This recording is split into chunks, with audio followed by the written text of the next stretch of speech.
Hi, everyone, and welcome to today's workshop on how to launch and grow your business with key marketing strategies. Today is brought to you by Grow with Google Digital Coaches and Brown Girl Jane. So I'm really excited because this is one of my favorite topics. Thinking about how to scale our businesses is always something that's in season. I always like to start by introducing myself and letting you know who I am. I'm Angelina Darrisaw. I am a small business owner just like you. I've had my business for 7 years, and I also have the privilege of being the National Grow with Google Digital Coach. So I always like to call out I'm a business owner because some of the same pain points you may be facing, I always am facing in my business as well. So we're going to tackle this together. And I'm really excited because after a presentation on marketing strategies, we're going to hear from one of the co-founders of Brown Girl Jane, which is Nia Jones. So I'm excited to hear from her later. Nia? Hi, everyone. We are so excited for this conversation. I know you're going to be dropping so many gems, and I just can't wait. So thank you. Awesome. So we'll hear from Nia in a little bit. If you like anything that you're hearing, please just share on social using hashtag grow with Google and hashtag digital coaches. So let's dive in to what we're here to talk about today.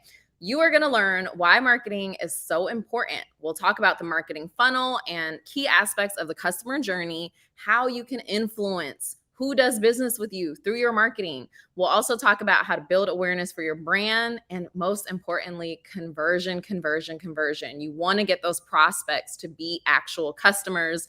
And then what brand can sustain itself without some loyalty and folks that advocate for your business. So we'll chat through how to do all of that. But let's start by talking about the marketing funnel and the customer journey. There's a quote from Seth Godin, who is a marketing guru. He basically says, listen, great marketers don't make stuff, they make meaning. So I want you to think about brands that you purchase from and that you do business with. What drives you to keep doing business with them? It's not just the product that they've created, but it's also the meaning that that brand has for you. The story can get you to be a really advocate of that business, a repeat customer coming back and back. And that's what you want your customers to feel about you, especially as a small business. You want to create that meaning for them.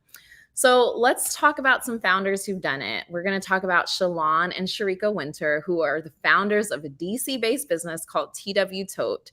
Shalon was looking for a professional way to carry his lunch to work. You know, the plastic bags were not matching his style. So he needed something that was more functional, but also fashionable. And he decided to take matters into his own hands. And with his partner, Sharika, they launched TW Totes. But like many entrepreneurs, they started out with a great passion and a great idea. They had backgrounds in design and engineering, and they built the right product that they knew people wanted.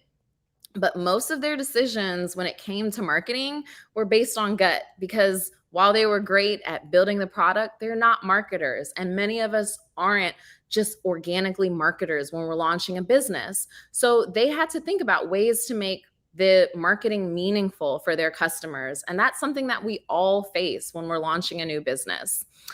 So it's important to center on what marketing actually is. It's a way to create meaning for your customers. When you're thinking about marketing, it's about answering questions like, why should customers buy from my company? What's in it for them if they engage with my business? What distinguishes my product, my service? What makes my company really great?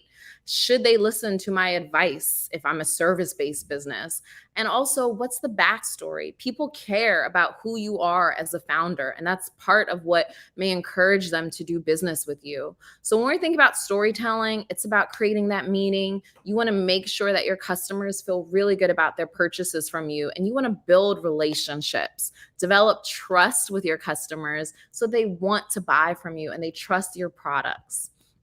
So it also can help when you think about marketing as a funnel.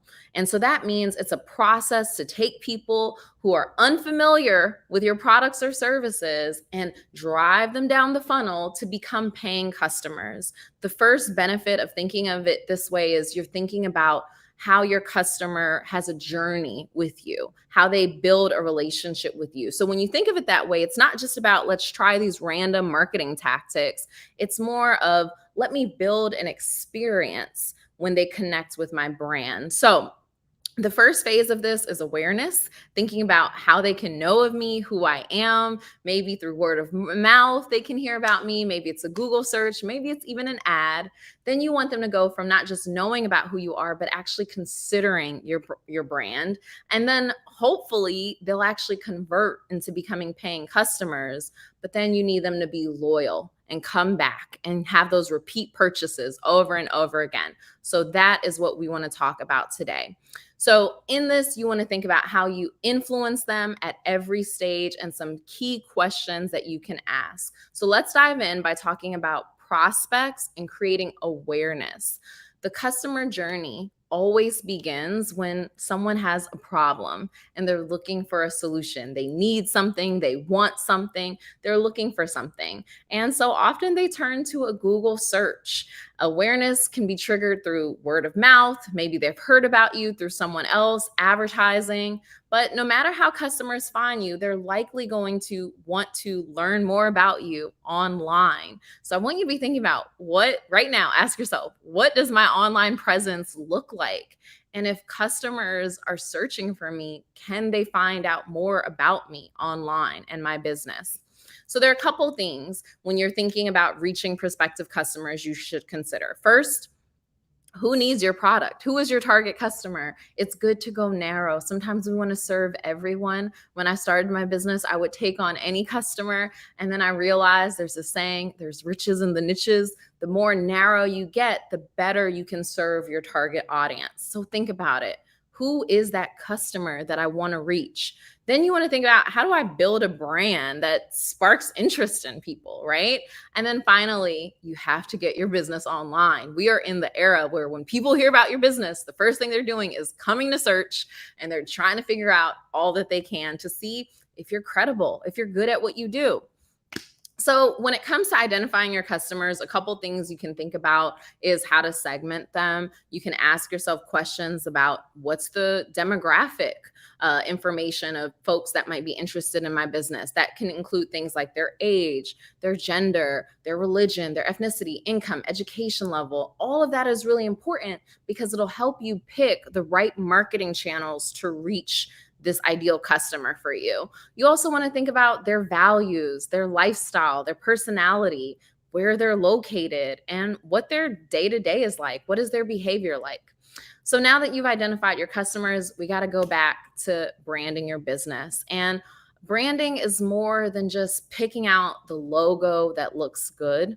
Your logo design, your colors, they'll convey feelings and maybe even inspire action. So you want to include some thought about that and think about how do you connect emotionally to your prospective customers.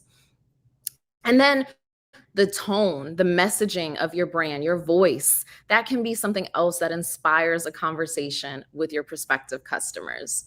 So after you do all that, then you're going to want to think about a brand positioning statement, which is basically the North Star, what you wake up and when you're thinking about your marketing efforts, how do you guide how you should move in marketing? So it should include the customers you serve, who your target audience is, what you offer. It should address your customers' needs. And then you also want to make sure that it shows why you're good at what you do, what differentiates you from your competitors, and your promise to your customers. So I'm going to show you a quick example of how that looks. I always say if you take a screenshot of anything, take a screenshot of this because your homework will be to come up with your own brand positioning statement. Don't worry, I won't grade you. But this is what you want to think about for my potential audience who has this challenge or need. My company provides blank because this is my promise to them. So let's look at an example from a real business. In TW Tote, the audience is working professionals. And so they say for working professionals who need a stylish and functional lunch bag, TW Tote provides fashionable, insulated, vegan leather totes. Because everyone deserves a luxurious and functional lunch bag that the entire family can use. So that makes it really clear for who they serve and how they serve and what their promise is to customers. So that is your homework for later. Make yours. But you also have to make sure you are focused on getting your business online. And there's lots of different ways to show up online. You have to find a way to be there. That includes social media, video platforms, making sure, do you have a YouTube presence, for example? We're in such an age of video and people consume so much on YouTube. So it's really important. You also want to think about online marketplaces and maybe even directories for your business. But the point is, you need a strategy and you need to have a dedicated effort to showing up online so people can find out information about you. You can also build your own website. This ensures that you own an online property. It helps you make sure you have full control over your content, how it behaves, and you can also grow this and customize it as your business grows. The other thing is, when you have your own website, you can optimize it for search engines, and that helps people find you when they're looking for you online. So when people hear about your business name, make sure that they have a destination to come to that you own. The other piece that I want to make sure you know about is a free tool, which is a business profile, which can display critical business information to folks who are searching, particularly for local businesses. There's a lot of demand to search and support local small businesses. So you want to make sure you have a presence on Google Search and Maps across all devices. Now, the thing is, this doesn't replace a website, but it can help you stand out in Google search results, and it can drive potential customers to your site. So when you create a business profile, it helps you control details like your business hours. People need to know when you're open. There's no more frustrating experience than getting in your car or on the subway, wherever you live, getting to a destination, and then you find out the business that you wanted to deal with is closed. So you want to make sure your business hours are up to date, especially if you have an in-person, a brick and mortar location, so people know when they can connect with you. It'll have the contact information for your business, your store's locations, and then photo and video, which is really important because we're in such a visual world. All right, now go ahead and throw in the chat one thing you are going to do to make sure people are more aware of your businesses. It's a challenge. People in the chat are going to hold you accountable. So throw it in the chat. And now I want to talk about how you go from folks just being aware about your business to actually saying, when I want to make a purchase, this business is now in the mix of what I'm considering. I think about all those websites I go back to over and over again, and I keep looking at the products and I'm thinking about it. I'm really considering it, right? So you want to move from just they clicked on your website once or they heard about your brand once to now you're the thing that's keeping them up at night in a good way. All right. So during the consideration phase, customers are really deciding, do they want to do business with you? They're evaluating your brand compared to other choices they have, and they're trying to get the information that they need to figure out if they're going to buy. So your marketing strategy is really about providing the answers, giving them the details that they need to help them as they're evaluating. So you want to make sure you're engaging your customers during this phase. Learn about what they need and want. Ask questions of them, listen to them, have meaningful conversations. So you want to spend your time communicating, and your goal is to just build their interest, build their desire so that they want to develop a deeper and long relationship with your brand. Sometimes it may not be that first point, but it might be the 15th, right? So think about it not just as I'm trying to drive a purchase, but instead I'm trying to build a relationship with this customer. And so when you want to learn more about your customers, you want to listen. Don't just make assumptions. We don't know everything that they want and they need. So understand more about what their pain points are. I'll give an example. Shalon and Sharika discovered that their customers love their lunch bags, but they also needed a different type of tote for a variety of other uses. And that helped them iterate and innovate on their products. So you can address the challenges that your customers have with your industry or your products or even your brand when you listen to them and you analyze what they're searching for, what they're asking you as questions. This helps you best serve your customers. So remember, it's not just what we want as business owners, but it's also what do our customers need? How are we solving their problems? You want to keep that top of mind. So if you're trying to figure out what they're looking for, you can come to Google search, and that's probably the place that they're going to too when they have a problem. You want to be thinking about, how do my potential customers search? One of my favorite questions to ask business owners is, what do you think people are searching for when they're discovering a business like yours? What is their problem? What do you think they're putting in the toolbar? Because they don't know your business name yet. So it's not that. That's not maybe the first thing. They put that in if they've just met you or they've just heard about you.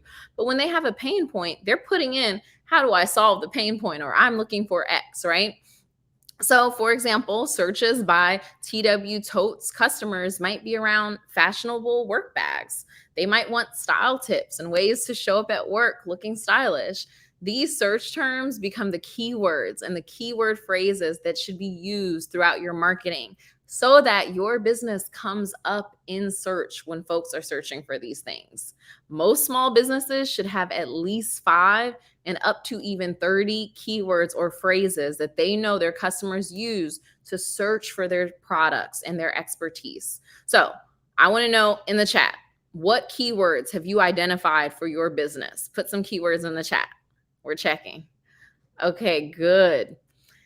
There is a free tool that you can use called Google Trends, and it can also help you find keywords and ideas for new content. Google Trends will show you the relative popularity of different search terms on Google. And if it has enough data, it can even show you a forecast of search volume and searches that are experiencing growth. Why is this important? Well, because you can use it to find and compare the popularity of different words and phrases. You can even know the seasonality. Some things are more popular in seasons of different searches, and see where geographically searches are happening. This can help you in your strategy for marketing, because then you're placing the right keywords in the right seasons across the right regions throughout your website and other marketing materials. And when you think of video, you probably think of YouTube, because it's a place where people really are watching. There are more than 2 billion monthly logged in users who are watching over 1 billion hours of video per day. That is a lot of video. So it's where people also discover things. And fun fact, by search, YouTube is the second largest search engine in the world. Okay, Google's number 1. 85% of viewers turn to YouTube. They're looking for fresh content, but they're also looking to engage. Shoppers, 70% of them say that they purchased a brand after seeing it on YouTube. So with this in mind, you want to make sure that you also have a presence on YouTube and you're thinking about how to show up. So one of the things you can do is create a customized channel. This is an example of a well-developed one called DIY Creators. They have a banner image, a profile picture, spotlight video, and maybe you've seen, we also just have seen the announcement of YouTube handles. So you can even have a customized handle for your YouTube channel as well. So that is phenomenal. And if you looked further on their page, you can see how this channel even organizes its content in sections. One is a section for DIY build and furniture. There's a section for concrete projects. You can even see playlist. So you want to make sure that your channel is organized so that people can find what they're looking for easily. And let that video serve multiple purposes. You can integrate your videos into your website, across other social platforms, in email. You can post videos on your company blog and even include links to them in marketing emails. So this is a good way to get your video in front of prospective customers who are familiar with your brand and new ones who are discovering your business. The important thing to keep in mind is that we often don't like feeling like we're just being sold to. That actually can scare folks away. So make sure that you're doing more sharing and less telling. Provide opportunities for your customers to evaluate your brand and your products through your content. You can do this with a frequently asked questions page. and this also can save you time and create efficiencies for you. What are those things that folks frequently ask about your brand? Answer those questions for them right there on your website or through your other content that you're creating for marketing. You also want to think about comparisons, compare your products to others or that you might be selling, help them make easy decisions. If you have a product that might be more difficult to understand, you can create demo videos, educational webinars, samples, free trials always help customers decide whether or not to buy. And then you also want to, again, keep thinking about, how am I going to build relationships with this customer? And you do this by encouraging them to sign up for your email list. This can help you segment your audience and send personalized communication that can really nurture that customer and help them through the consideration phase. So, one other thing that I want to make sure I let you know is that YouTube partnered with a research company to analyze 10,000 video ads from small and medium businesses across the US, Canada, United Kingdom, Australia, Korea, and they found that what worked best, and they developed some ideas that can help you shape your plan for editing and creating your own videos. So these aren't just tips, these are really rules of what worked best. The research discovered that there are 3 story types. One, you want to make sure you have a business story, the story of that product or that service, and also a story around promotion. That business story is your chance to build that personal connection with customers and showcase your personality. So you can use this story to highlight who you are, what you do, and even why you do it.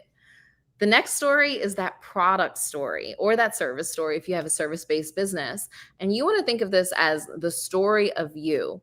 It can help you move potential customers from being just aware about your business to being more interested in making a purchase with you. And then finally, there's the promotional story. This is great to be a hook, to grab attention, to announce special deals or timely information. You want to keep these brief, about 15 to 30 seconds, and they work best after customers are already aware of what your brand stands for and how your brand and your product works. You also want to take advantage of shorts, because shorts launched just 2 years ago in 2020. And since then, the viewership of YouTube shorts has grown to over 30 billion views a day, and it's still growing. So shorts are under 60 seconds. You can shoot and share them right from your smartphone. So this is a good way to build, again, more connection with your prospective customers. Now let's talk about conversion a bit more, because we have done a lot. What do we do? If you remember the steps, the first one was awareness, right? We want to get folks aware of our brand, let them know we exist, start building our relationship with them online, build our own presence online, and think about our target customers. Then we move on over to thinking about consideration. How do we answer their questions, build that relationship, and get more folks to know about us? But then now they know of us, they're aware, they're considering. How do we convert them? So that is what we're going to talk about now, getting leads to become customers. And this is your job as a business owner, to influence these leads. And that process is called conversion. So you need to figure out which leads are most likely to become customers, and you want to focus your marketing efforts on them. That's getting more bang for your buck, right? More value for your time. So to do this, you need to start thinking about, what are the key customer actions that lead someone from just considering me to actually converting. Then you'll share the right marketing messages and timely calls to actions to encourage the purchase for those who are ready customers, okay? And you'll convert more customers when you streamline the purchase process. So you want to make it as easy as possible for them. Have you ever gotten really close? You wanted to buy something and then it was like 18 steps. That is not the experience you want, because that is a drain. And sometimes maybe it's even prohibited you from making a purchase. So think about that when you're thinking about your relationship with your customers. So how do you know where customers are in their journey? Well, it begins by looking at their actions, and certain actions signal that they are more likely to convert. So these actions may vary depending on your business, but some common ones that you might want to look at are they signing up for my email list? Are they submitting forms on my website? Do they want to request a quote? Are they downloading content? Are they watching a video? Are they signing up for a trial, a demo, downloading my app? Maybe they're calling me, they're trying to get an email consultation, they're trying to email me for consultation. All of those things are ways in which they're showing you that they're really, really interested. And so there are a lot of elements that go into conversion, but one of the easiest ways to convert customers is to make the purchase process as simple as possible, okay? Make it a hassle-free online checkout experience. Offer a guest checkout as opposed to requiring sign up. Provide value-added services or benefits with purchase, and make sure they feel really, really good about what they're buying. So you can continuously test what process works for you, but tweak it based off of the results that you're finding with data. One of the things you can do is use Google Analytics to do that. And when we think about Google Analytics, I want to make sure you know that this is also a no-cost tool, and it can help you identify some of those key customer actions that are happening on your website. It's one of the most popular website analytics platforms available, and it allows you to track the customer journey on your website and your app if you have one. So some of the things that I love about Google Analytics that can help you is it can help you understand what happens to visitors who are coming to your website. Like, how did they get here? What channels brought them here? What's the source of where they're coming from? How did they find my site? When they're on my site, what did they interact with once they got there? What channels are bringing me the most people? That may be somewhere where I want to invest more of my marketing efforts. And also, what channels are driving the most conversions? Where are people most likely when they come from this place? Are they more likely to buy than when they come from another source? So this can help you do a good job and get even better at marketing throughout the entire customer journey, because now you're not just going based off of your gut. You're actually using insights to drive the decisions that you're making about your customers. Another Google tool that can be helpful for driving conversion is Google Ads. So one of the big advantages of digital advertising is you're able to offer really specific content to specific groups of people. So this lets you show ads to the right people at the right time, and that helps make it more likely that they'll convert into paying customers. So for example, you can use Google Ads to put sales messages and incentives in front of people who are searching for products like yours. Ads can appear in a number of different places like Google search results, other websites, YouTube, and there are several different formats that you may want to consider. So text ads, image ads, shopping ads, and video ads, just to name a few. And there are special types of campaigns. One that you maybe heard of is called remarketing. And in these campaigns, your ads can appear to a potential customer after they visited your website. That is the best. It's like you're saying top of mind for them. And so when you connect your Google Ads and your Google Analytics account, you're able to create ads directly from analytics data. So you're using, again, those insights to inform how you move, right? And then you can learn more about the impact of your ad campaigns that way. All right, so these are some of the ways that we talked about. We talked about now how you can convert folks to being actual customers. We're up to the final phase of the customer journey, and that is loyalty. I always say there are very few businesses that can survive off of a one-time purchase. You want folks to come back. That's why we upgrade our devices every year. We're always looking for the new, the next. We want to make sure that we're doing that with our own businesses, right? Our products and services, that we've designed them in a way that folks want to come back and keep doing business with us. So we have to make sure that we're building our customers' loyalty. And how do we do this? Well, we give our customers more to consume. We make their experiences great, and we earn their loyalty. That's really important. So this encourages some key behaviors that work for us. They promote your brand, and our products to people that they know. They help us reach new customers. I always say, The best customer is one that is so happy with everything that you've done that they're now referring you to others. That is just the biggest compliment. And that's what we want from all of our customers. So, when we're thinking about this, we need to make sure that we're really thinking about the customers who are interested and they're staying engaged with our brands and they're continuing to shop with us. They have a lot of value to us and our businesses. And so you might be thinking, well, how do I create more of those types of customers? And you do it by providing value to them. Lead with the value of your business. This could be through really, really excellent customer service. This could be through being responsive and creating more new products that they actually need. It could also be through programs and incentives. This helps a lot. There's a coffee shop in my neighborhood and they have a punch card. And after 10 coffees, I get a free coffee and it makes me so excited. I won't go to another coffee shop because I'm like, I got to get my free coffee after the 10th one, right? So these are just small things that can make a huge difference for your customer.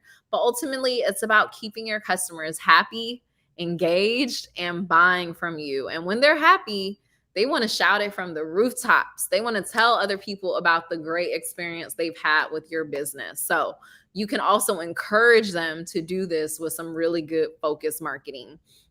So, when we're thinking about ways to build customer loyalty, you need to make sure that you're doing it in a number of different ways and that you're responsive to them.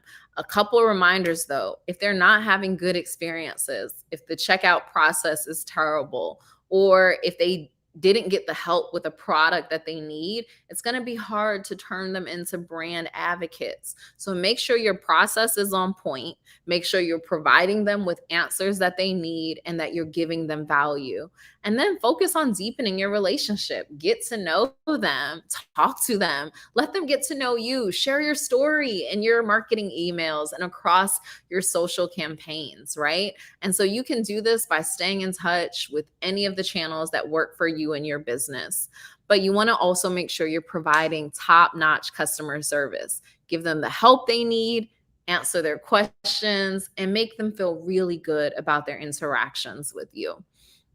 And once your customers, they feel taken care of, let's even say they walk away feeling delighted, they're going to be more open. They're going to be encouraged to recommend your brands to people they know. And this is really powerful because current customers most likely associate with people who are in a similar target market as the one that you've eyed for your business. So you want to make sure that you're encouraging them and creating the necessary process that they want to tell everyone that they know about your business and your brand. In fact, just so you know, 92% of consumers trust word of mouth recommendations over other types of marketing. So this is a powerful tool for you. And when customers have been referred by other customers, the retention rate is 37% higher. So this benefits the sustainability long-term of your business.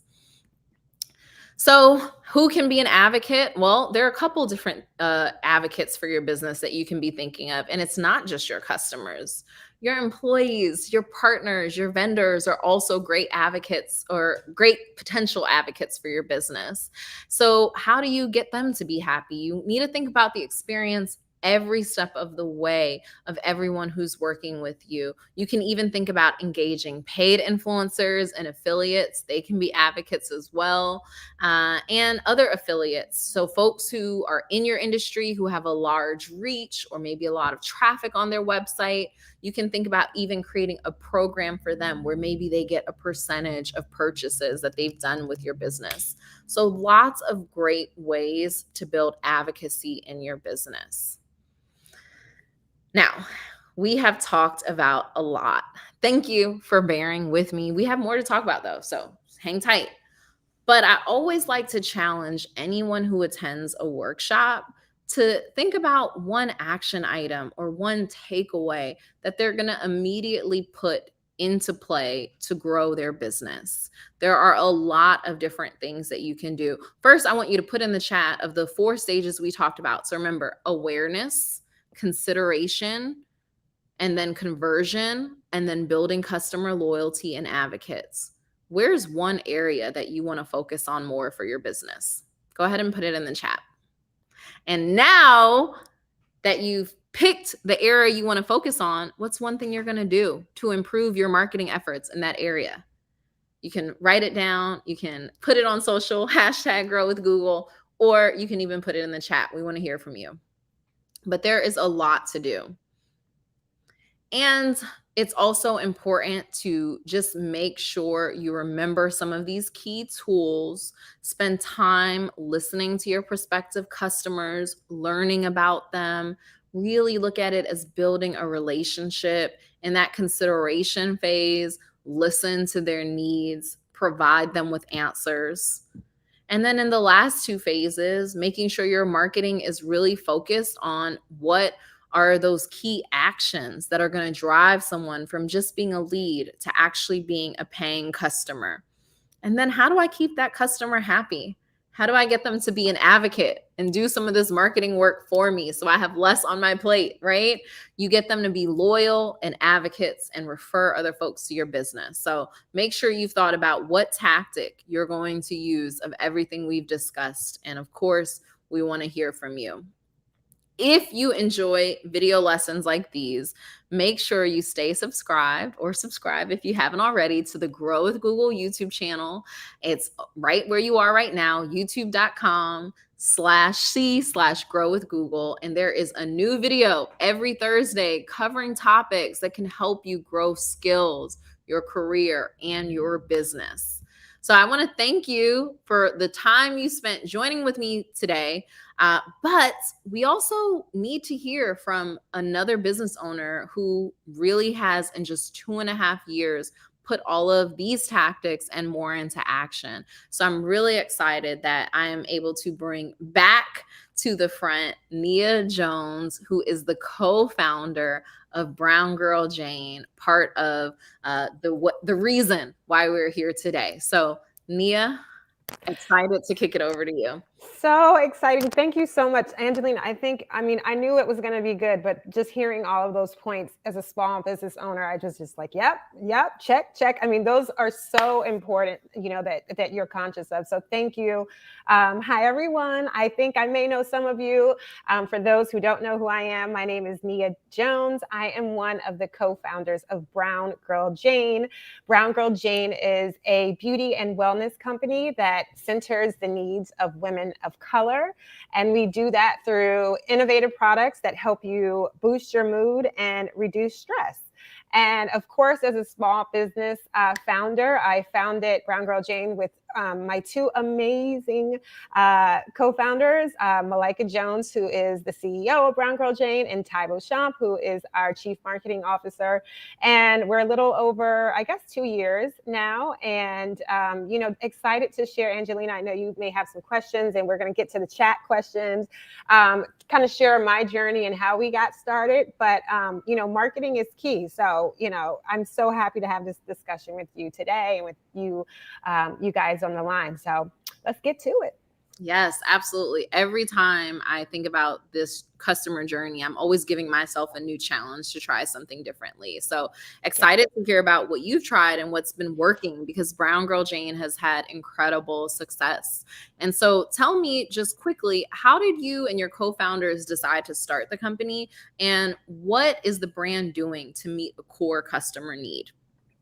Absolutely. So as I mentioned, Brown Girl Jane, we're a little over 2 years old. And essentially our story, my sister, Malika, who is, and actually she's my biological sister. So not just my sister-in-law. Ty is our sister-in-law, but we're all sisters.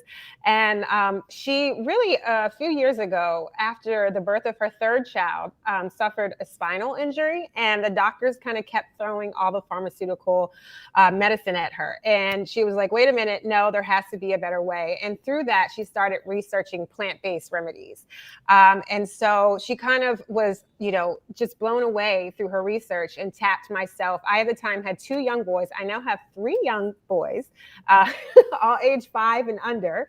And she kind of shared with me, like, I was dealing with a lot of pain as well, pain management, just in my joints, and as well as kind of having young kids, you kind of feel anxiety and just a whole lot of emotions and all. And she said, hey, through my research, I think we should kind of, learn more about plant-based remedies. And Ty, our other co-founder, we reached out to her, and she was doing and still is doing all of the things. She was a TV host, just doing a magazine editor, and just we found that all of us were, high achieving women, but we just were running, and didn't really take a step back to look at how to best take care of ourselves. And so we knew that if we were in that position, likely thousands, millions of other women were as well.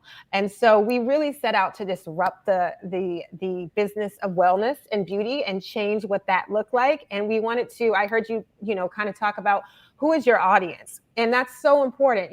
Before you start, know your problem. What problem are you trying to solve? And so we knew that we wanted to address beauty and wellness in a new, creative, and innovative way that hadn't been done before. But we also wanted to, target women of color, because quite honestly, we, as women of color, were left out of those wellness conversations, right? So wellness was something of a luxury that was, super expensive. We didn't have time for it. We're kind of taught to give everything you have, and not always, to drink first and then pour, right?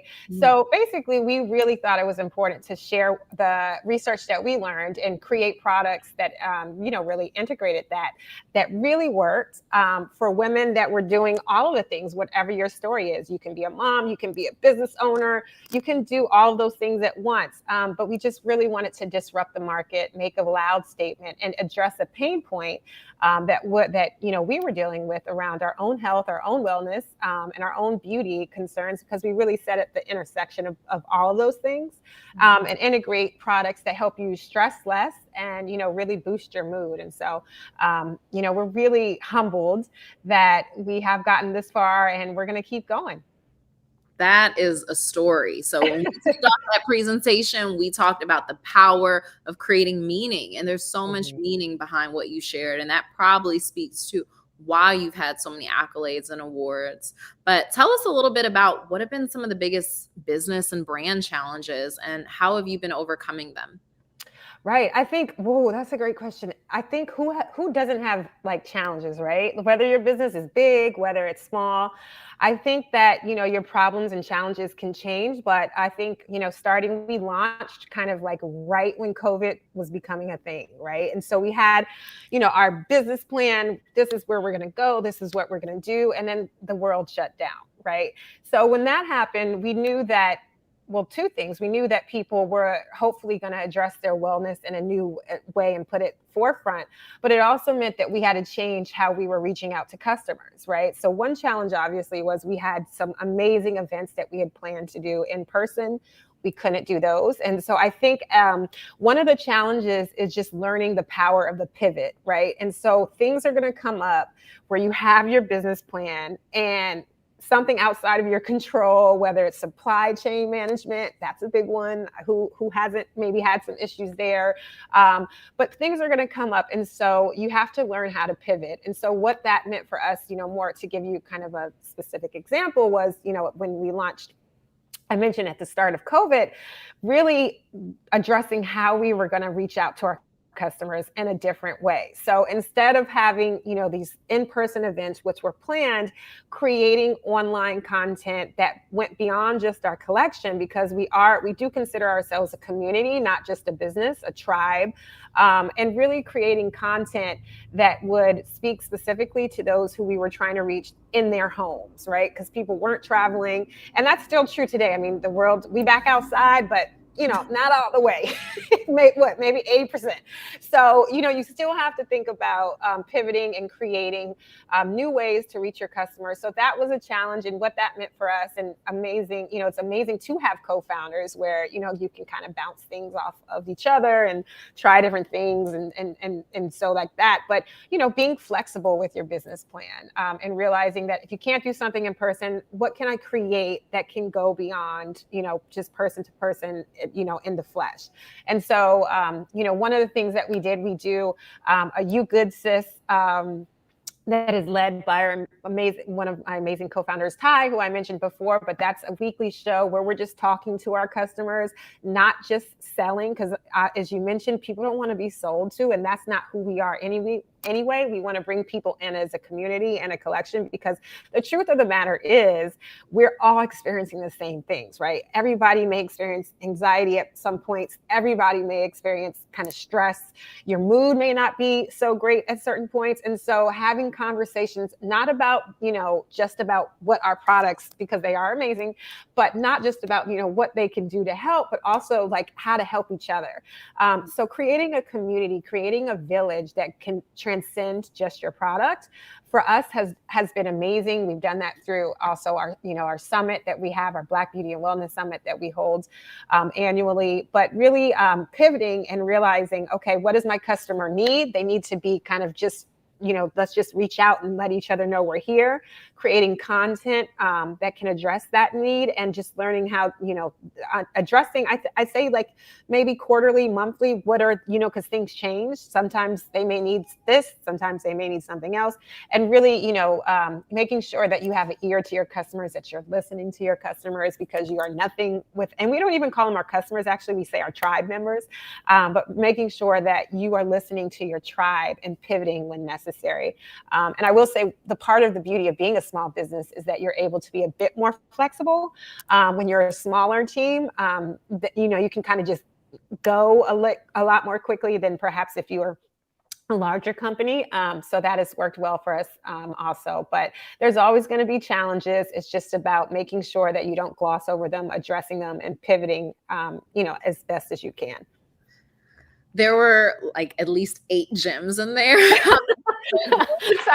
I'm sorry. I know we don't have a lot of time, so I'm like, let me but just it's kind of get everything out. Right? I love how you're dropping so much in such a concise way. And one of the things that really stood out to me is your language with your community, right? Calling them tribe members versus customers, and even how you refer to it as a community, because a big part when we think about, especially as a business is small and growing, is how do you build those relationships? So you really hit on everything we were talking about in that customer journey.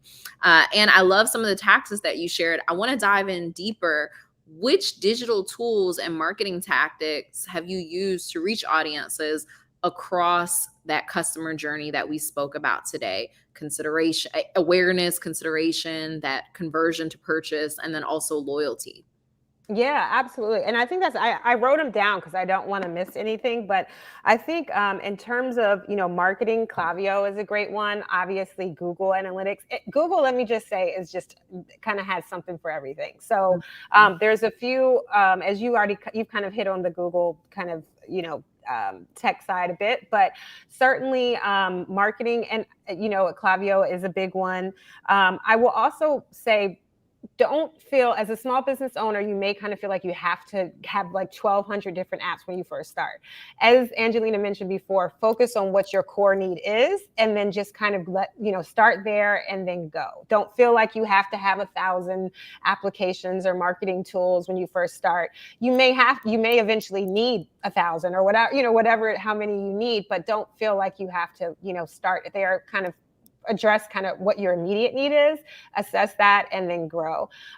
In terms of surveys, Typeform has been an amazing one, because we can send out, surveys to our customers and have them, kind of in real time reply. And none of this is paid, by the way. This is all just kind of stuff that we found helpful.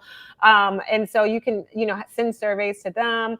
And I think you mentioned, you hit on a lot of other great ones. As I mentioned, I did write them down because I don't want to, I love this topic and I think it's important, so I don't want to miss it. In terms of design, Canva is a great one because you can create, instead of paying, particularly as a small business, those dollars are really important. So you can create flyers, posters, whatever it is on Canva. And sometimes most of these have free trials. So you can, take advantage of that, right? So don't feel like it's going to cost, kind of try it out. If you see the converted, if it's converting, great. If not, maybe move on to something else. So I will say, check out, take advantage of those free trials so that, you can kind of see, you can kind of get a feel for what's working, what's not. But for design, Canva. For automation, Zapier, is a great one. Scheduling is important as your team grows or with external people even. So Candly is another good one that we found some great use. And in terms of customer loyalty, which is obviously very important, Smile and Recharge has worked out. Again, none of this is paid, but it, not pushing it on anybody, but these are just some of the tools that as a small business you can kind of check out, see if they work for you. If they don't, it's not, that's just fine. But there's so many. So the key is just to kind of play with it, jump in there, see what works, see what doesn't work, and then kind of like go from there. Oh, that's wonderful. So many gems there, and even the free trials when we were talking. So you called that out. That's also one of the tips that you all can do with your businesses too, is you can think about a free trial when someone wants to do business with you. I want to take one of these questions that came up from the audience that I think you're posed to answer very well. How do you deal with customers who just aren't satisfied regardless of what you do to appeal to them? Right. I think we listen to them. I think a lot of times as a business owner, you know that your product is so great and it is great. So you're kind of reluctant to hear that feedback. The number one thing that I think that would be a mistake, because typically sometimes people aren't saying it just to be mean, because they've spent their money. They've obviously wanted it to work for them. So they're not trying, to default to a place of negativity. So my advice around that is to first really, really reach out to them, and as a small business owner, it's easier to do that, personally. But I mean, I remember, a lot of times, when they wouldn't receive shipments on time outside of our control, we would pick up the phone and call them and say, hi, how can we make this better? What can we do? And a lot of times they just want that personal interaction, right? So it's not so much that the product doesn't work for them. Maybe it's something happened along those supply chain that just kind of, as I mentioned, the mail system, I don't know if you guys remember, a few years ago was just gone. And so stuff was taking weeks to get delivered. People will take out that frustration on you. And so it's just listen to them, give them, if you're able to, send a personal email, reach out, ask them what went wrong. And as I mentioned, you'll be surprised. A lot of the time it has nothing to do with the efficacy of the product or that they hate the product. It's just something may have happened along the line that, kind of had set an opinion about the product itself. But take the time to hear them out and then ask them, okay, well, what can we do? What are your thoughts on making it better? Because they really do. A lot of times your tribe, your customers are the folks who, as you grow, will really help you kind of take you to that next level. So start from a place of like, okay, let me hear you. Let's work together. How can I help you? Not negativity, and just see where that can take you. And I think you'll be surprised that in the long run, it can be really helpful to hear that feedback and kind of work with them to see, how you can make that customer experience better. That is powerful advice. And we have another audience question for you, Nia. Betty says, hi, Nia. Hi.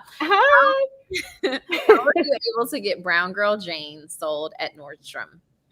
Wow. So I think we start with a great product, right? And so I think it all comes down to creating a product that works, that sets itself apart from other products, as you mentioned and you talked about in your in your presentation, really addressing a pain point that other businesses aren't. And the business will take notice, whether you want to be in retail, if that's a retail play or not, and decide retail may not be for everyone. But I think it's amazing that once you create a great product, you create a great story around your product, and you have customers who, as to your earlier point, are talking about your product to their friends. That power, that word of mouth really gets passed along, and you'll have people knocking on your door and they'll be on your wish list and you're like, oh my gosh, Nordstrom, what? Nordstrom was on our like target list of, places that we would love to be in. But I think that, you really have to, have a strong product, a strong story behind your product, and those opportunities will come to you. Absolutely. With the proper research and things of that nature. But it's all tied back, I think, to really having something unique. Yes. And this next question I have for you is a combination of one of my own as well as an audience question from Lindsay. We talked about practical skills and tools, but you've also worked with thousands of entrepreneurs in this role. And so, what are some of the traits and characters you've seen in business owners that have made them successful? And this sort of ties into Lindsay's questions about like the pros and cons and what's needed to run a small business. Yeah. Oh gosh. And you can, I'm sure you can answer this question too, but I think it all comes down to believing in yourself and believing in what you created. Right. And I know it sounds so like cliche, but it is very true. Like you're going to get maybe a lot of no's, and it just depends on kind of if you decide to let those no's, kind of define you or not. And so you have to be passionate about kind of what you're creating, what you're doing first, or kind of nothing will fall into place. That's I think a huge one. You have to be, very, create, through you have to do research, right? So it does take beyond just the passion. It does take work, right? So you have to be willing to do the research of, okay, who am I serving? What am I serving? What does this mean in terms of creation of the product?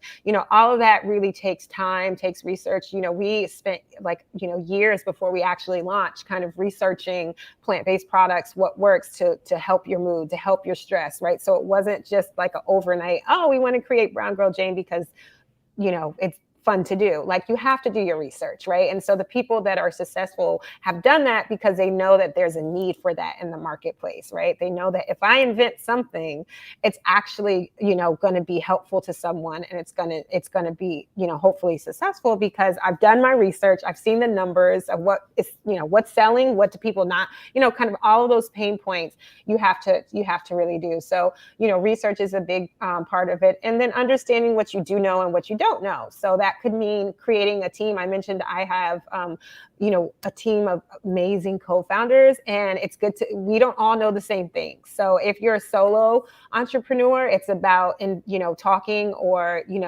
really reaching out to someone who can you can bounce ideas off of and things like that. Creating, if it's not, a full-time team, that's fine. But really understanding, here's what I'm good at, here's what I may need some help with, and doing your research obviously helps with that. But also there are professionals and people who, specialists who you could reach out to, even if just for a conversation, that will help you kind of, so you're not trying to take it all in and do everything yourself, because everyone needs a little help along the way, or so, understanding what you do know, what you don't, and then really reaching out to those who can help you. Absolutely. And I would just add, be a problem solver, right? The same way we talk about in your marketing efforts, you want to solve your customers' problems. For yourself, you have to really just be dedicated to coming up with solutions and not let those no's stop you, because one of the challenges of small business is sometimes there are a lot of no's and we have to keep moving. And that brings me to our final question. There are a lot of challenges of being a small business owner. And one thing that I love about Brown Girl Jane is how dedicated you are to supporting the wellness and self-care of our community. So from your experience, how can business owners tackle some of that and protect their own wellness and self-care while building a business? I'm so glad you asked that, because I think sometimes, as I mentioned before, we're always giving and we forget to, you have to look inward. And so you have to remember to take your own advice. We talk about how important wellness is, how important, and it truly is, right? How your mental health, how important that is, particularly for people of color who I'm speaking about, because that's really, obviously our products are for everyone, but we understand the language there, the nuances of what it means to be a woman of color can be a bit different. So really taking, whatever you're telling your customers, do for yourself too. So like every day I'm taking our Brown Girl Jane wellness drops. Every day I'm rubbing our oil on my body. Like I'm taking care of myself in the same way that I ask our tribe to take care of themselves, right? Because I know the products works, but I also know like we can't be helpful if we are just a shell of ourselves. So as a small business owner, guys, if you're selling something to someone, do it yourself. If whether, whatever that message is, whatever that product is, truly take care of yourself first. I have 3 young boys who I mentioned, I don't know if I mentioned that, but they, the stresses can be high, right? And so it's easy to say like, oh, okay, take care of yourself. But like, you really, really have to remind yourself to do that. And so, we're super excited to be able to offer products, but take your own advice, the same things that you're saying to your customers that they should be doing for themselves. Make sure you do for yourself and pour into yourself and then go and tackle the day. Well, what a powerful way to close, and great, great value that you've shared with all of the community that's a part of this chat right now. So thank you so much, Nia. And for Thank everyone you. else, yes, please check out Brown Girl Jane. And if Yes. you want more of this content, come back to the YouTube channel or grow.google/digital coaches. Thank you. Yes. Thank you so much, guys. And we are having, if you do want to check us out, we're having our biggest sale because, Black Friday shouldn't be stressful at all. So we're making it easy for you guys. So check us out, learn more. Thank you so much, Angelina. Thank you to Google. This was so much fun. It's so helpful. Such great information. So we appreciate you. And thanks everyone for joining. Thank you. Thank you.